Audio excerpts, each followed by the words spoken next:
गौतम बुद्ध और अंगुलीमाल की कथा। मगध देश के जंगलों में एक खूंखार डाकू का राज हुआ करता था।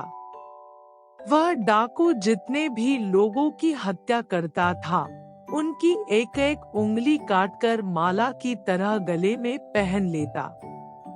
इसी वजह से डाकू को सभी अंगुलीमाल के नाम से जानते थे। मगध देश के आसपास के सभी गांवों में अंगुलीमाल का आतंक था। एक दिन उसी जंगल के पास के ही एक गांव में महात्मा बुद्ध पहुंचे। साधु के रूप में उन्हें देखकर हर किसी ने उनका अच्छी तरह स्वागत किया। कुछ देर उस गांव में रुकते ही महात्मा बुद्ध को थोड़ा अजीब सा लगा। तभी उन्होंने लोगों से पूछा, आप सभी लोग इतने डरे और सहमे समय से क्यों लग रहे हैं? सबने एक एक करके अंगुलीमाल डाकू द्वारा की जा रही हत्याओं और उंगली काटने के बारे में बताया। सभी दुखी होकर बोले कि जो भी उस जंगल की तरफ जाता है, उसे पकड़कर वो डाकू मार देता है। अब तक वो 99 लोगों को मार चुका है और उनकी उंगली को काटकर उन्हें गले में माला की तरह पहनकर घूमता है। अंगुलीमाल के आतंक की वजह से हर कोई अब उस जंगल के पास से गुजरने से डरता है। इन सभी बातों को सुनने के बाद भगवान बुद्ध ने उसी जंगल के पास जाने का फैसला ले लिया। जैसे ही भगवान बुद्ध जंगल की ओर जाने लगे, तो लोगों ने कहा कि वहां जाना खतरनाक हो सकता है। वो डाकू किसी को भी नहीं छोड़ता। आप बिना जंगल गए ही हमें किसी तरह से उस डाकू से छुटकारा दिला दीजिए। भगवान बुद्ध सारी बातें सुनने के बाद भी जंगल की ओर बढ़ते रहे। कुछ ही देर में बुद्ध भगवान जंगल पहुंच गए। जंगल में महात्मा के भेष में एक अकेले व्यक्ति को देखकर अंगुलीमाल को बड़ी हैरानी हुई। उसने सोचा कि इस जंगल में लोग आने से पहले कई बार सोचते हैं, आ भी जाते हैं तो अकेले नहीं आते और डरे हुए होते हैं। ये महात्मा तो बिना किसी डर के अकेले ही जंगल में घूम रहा है। अंगुलीमाल के मन में हुआ कि अभी इसे भी खत्म करके इसकी उंगली काट लेता हूँ। तभी अंगुलीमाल ने कहा, अरे, आगे की ओर बढ़ते हुए कहाँ जा रहा है?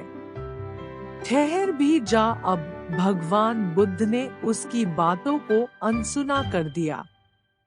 फिर गुस्से में डाकू बोला, मैंने कहा रुक जाओ। तब भगवान ने उसे पलटकर देखा कि लंबा चौड़ा, बड़ी बड़ी आंखों वाला आदमी जिसके गले में उंगलियों की माला थी, वो उन्हें घूर रहा था। उसकी तरफ देखने के बाद बुद्ध दोबारा से चलने लगे। गुस्से में तमतमाते हुए अंगुलीमाल डाकू उनके पीछे अपनी तलवार लेकर दौड़ने लगा। डाकू जितना भी दौड़ता, लेकिन उन्हें पकड़ नहीं पाता। दौड़ दौड़ कर वो थक गया। उसने दोबारा कहा, रुक जाओ, वरना मैं तुम्हें मार दूंगा और तुम्हारी उंगली काटकर मैं 100 लोगों को मारने की अपनी प्रतिज्ञा पूरी कर लूंगा। भगवान बुद्ध बोले कि तुम अपने आप को बहुत शक्तिशाली समझते हो न, तो पेड़ से कुछ पत्तियां और टहनियां तोड़कर ले आओ। अंगुलीमाल ने उनका साहस देखकर सोचा कि जैसा ये कह रहा है कर ही लेता हूँ। वो थोड़ी देर में पत्तियां और टहनियां तोड़कर ले आया और कहा, ले आया मैं इन्हें। फिर बुद्ध जी कहने लगे, अब इन्हें दोबारा पेड़ से जोड़ दे। यह सुनकर अंगुलीमाल बोला, तुम कैसे महात्मा हो? तुम्हें नहीं पता कि तोड़ी हुई चीज को दोबारा नहीं जोड़ सकते हैं। भगवान बुद्ध ने कहा कि मैं यही तो तुम्हें समझाना चाहता हूँ कि जब तुम्हारे पास किसी चीज को जोड़ने की ताकत नहीं है, तो तुम्हें किसी वस्तु को तोड़ने का अधिकार भी नहीं है। किसी को जीवन देने की क्षमता नहीं, तो मारने का हक भी नहीं। यह सब सुनकर अंगुलिमाल के हाथों से हथियार छूट गया। भगवान आगे बोले, तू मुझे रुक जा कह रहा था, मैं तो कब से स्थिर हूँ। वो तू ही है जो स्थिर नहीं है।